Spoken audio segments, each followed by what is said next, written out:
നേർവേദി പ്രഭാഷണ പരമ്പരയിലേക്ക് ഏവർക്കും സ്വാഗതം. സുവിശേഷകൻ കുഞ്ഞുമോൻ തോട്ടപ്പള്ളി ഇപ്പോൾ നിങ്ങളുമായി ദൈവവചനം പങ്കുവെക്കുന്നു. ശ്രദ്ധിച്ചാലും.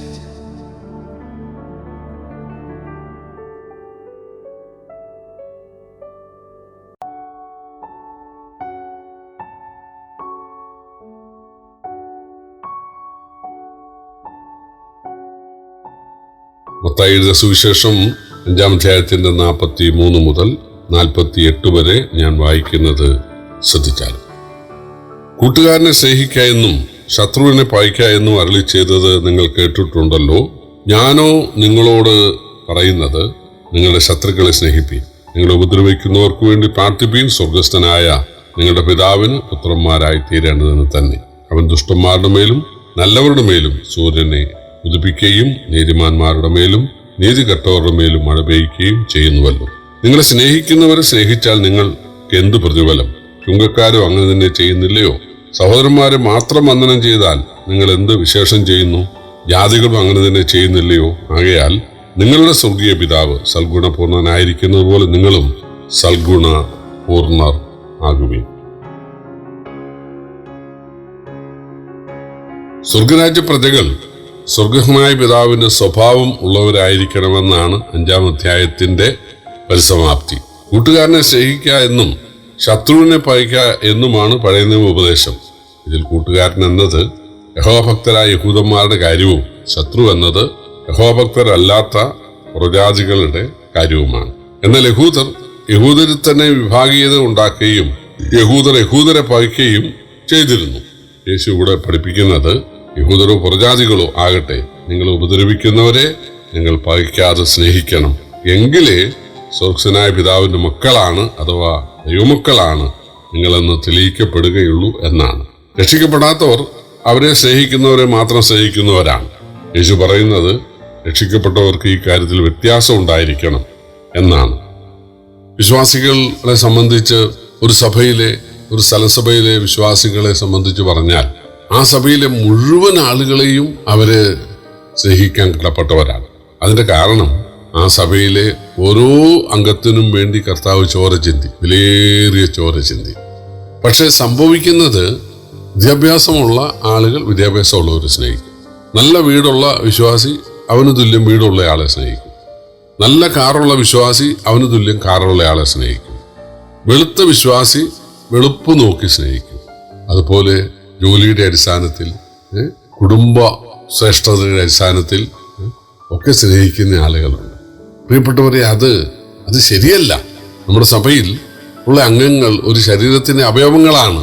ഒരാൾ കാലാണെങ്കിൽ വേറൊരാൾ കൈയാണ്, വേറൊരാള് വിരളാണ്, വേറൊരാൾ അതിന്റെ നഖമാണ്, വേറൊരാൾ കണ്ണാണ്, വേറൊരാൾ കാതാണ്, വേറൊരാൾ മൂക്കാണ്, വേറൊരാൾ നാക്കാണ്, വേറൊരാൾ തലയാണ്, മറ്റൊരാൾ തലമുടിയാണ്. ഇതിലേതാ വേണ്ടാത്തത്? നഖം നമുക്ക് അത്യാവശ്യമല്ലേ? തീർച്ചയായിട്ടും നഖം വേണം, വിരല് വേണം, ചെറുവിരല് അത് വേണം, കാല് വേണം. കാല് ചെളിയിൽ കൂടെ നടക്കുന്നതുകൊണ്ടാണ് തല വന്ന് ചെളിയിൽ ചെന്ന് തറയ്ക്കാത്തത്. കണ്ണ്, മൂക്ക്, നാക്ക്, പുരികം, കൺപീലി, ഏതാ വേണ്ടാത്തത്? ഒരു ശരീരത്തിൽ ഇതെല്ലാം വേണ്ടപ്പെട്ടതാണ്. അതുപോലെ സഭയിലെ സകല വിശ്വാസികളും ദൈവത്തിന് വേണ്ടപ്പെട്ടവരാണ്, നമുക്കും വേണ്ടപ്പെട്ടവരായിരിക്കണം. അതില് വിഭാഗീയത ഉണ്ടാക്കാനും, അത് ചിലരെ മാത്രം സ്നേഹിക്കാനും, അവരെ മാത്രം ഫോൺ വിളിക്കാനും, അവർക്ക് മാത്രം സൽക്കാരം നടത്താനും, അവരുടെ വീട്ടിൽ മാത്രം പോകാനും, അവർക്ക് മാത്രം ക്ഷയിക്കാൻ കൊടുക്കാനും, നോ. വിളിക്കുകയാണെങ്കിൽ എല്ലാവരും വിളിക്കണം, പോവുകയാണെങ്കിൽ എല്ലാ വീട്ടിലും പോകണം, ക്ഷയിക്കാൻ കൊടുത്താൽ എല്ലാവർക്കും കൊടുക്കണം, ചിരിച്ചു കാണിച്ചാൽ എല്ലാവരും ചിരിച്ചു കാണിക്കണം. കർത്താവ് ഈ പരിജ്ഞാനം നമുക്ക് നൽകട്ടെ. കഴിഞ്ഞ 2000-ലധികം വർഷമായി സഭ നിലനിൽക്കുന്നെങ്കിലും ഈ ബാലപാഠം ഇപ്പോഴും ആളുകൾ പഠിച്ചിട്ടില്ല. പ്രിയപ്പെട്ടവരെ, നമുക്ക് ഉപകാരം ചെയ്യുന്നവരെ സ്നേഹിക്കുന്ന ആ കാര്യം, നമുക്ക് പൈസ തരുന്നവരെ സ്നേഹിക്കുന്ന ആ കാര്യം, അത് ശരിയല്ല.